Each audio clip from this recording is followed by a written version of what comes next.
हरे कृष्णा। आइए आज हम गीता जी के दूसरे अध्याय के 23वें श्लोक की विस्तृत व्याख्या करेंगे।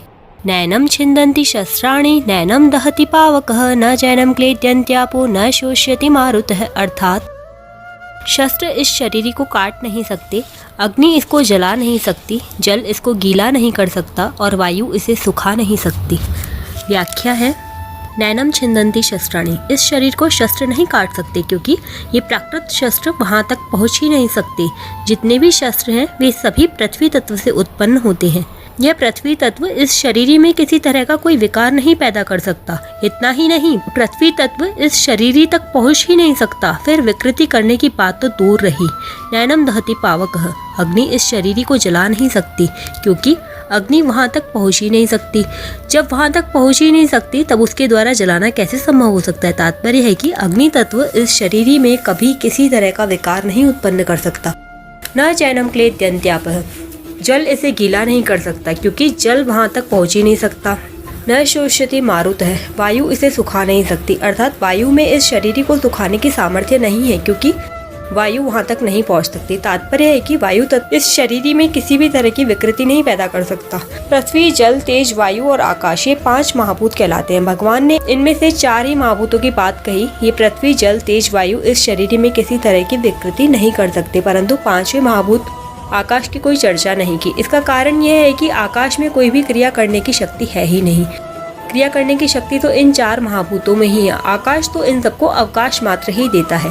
पृथ्वी, जल, तेज और वायु, ये चारों तत्व आकाश से ही उत्पन्न होते हैं, पर वे अपने कारणभूत आकाश में भी किसी तरह का विकार नहीं पैदा कर सकते। अर्थात पृथ्वी आकाश का छेदन नहीं कर सकती, जल इसे गीला नहीं कर सकता, अग्नि इसे जला नहीं सकती और वायु इसे सुखा नहीं सकती।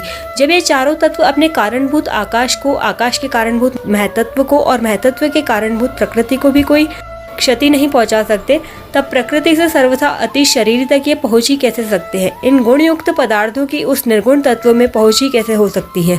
शरीरी नित्य तत्व है। पृथ्वी आदि चारों तत्वों को इसी से सत्ता स्फूर्ति मिलती है। अतः जिससे इन तत्वों को सत्ता स्फूर्ति मिलती है उसको ये कैसे विकृत कर सकते हैं।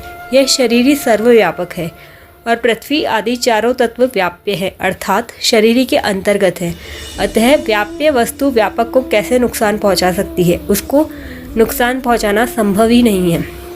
यहाँ युद्ध का प्रसंग है, ये सब संबंधी मर जाएंगे, इस बात को लेकर अर्जुन शोक कर रहे हैं। अतः भगवान कहते हैं कि कैसे मर जाएंगे, क्योंकि वहाँ तक अस्त्र शस्त्रों की क्रिया पहुँचती ही नहीं है। अर्थात शस्त्र के द्वारा शरीर कट जाने पर भी शरीर ही नहीं कटता, अग्न्यास्त्र के द्वारा शरीर जल जाने पर भी शरीर ही नहीं जलता, वरुणास्त्र के द्वारा शरीर गल जाने पर भी शरीर ही नहीं गलता और वायव्यास्त्र के द्वारा शरीर सूख जाने पर भी शरीर ही नहीं सूखता। तात्पर्य है कि अस्त्र शस्त्रों के द्वारा शरीर मर जाने पर भी शरीर ही नहीं मरता, प्रत्युत जो का त्यों निर्विकार रहता है। अतः इसको लेकर शोक करना तेरी बिल्कुल ही बेसमझी है। यहाँ परिशिष्ट भाव यह है कि हम कहते हैं कि शरीर है तो परिवर्तन शरीर में होता है, शरीर ही में नहीं होता। जैसे काठ है तो विकृति काठ में है में नहीं है। काठ कटता है नहीं कटता। काठ जलता है नहीं जलता। काठ गीला होता है नहीं गीला होता। काठ सूखता है नहीं सूखता। काठ कभी एक रूप रहता ही नहीं और है कभी अनेक रूप होता ही नहीं। 24वें श्लोक की व्याख्या हम कल करेंगे। हरे कृष्णा, राधे राधे।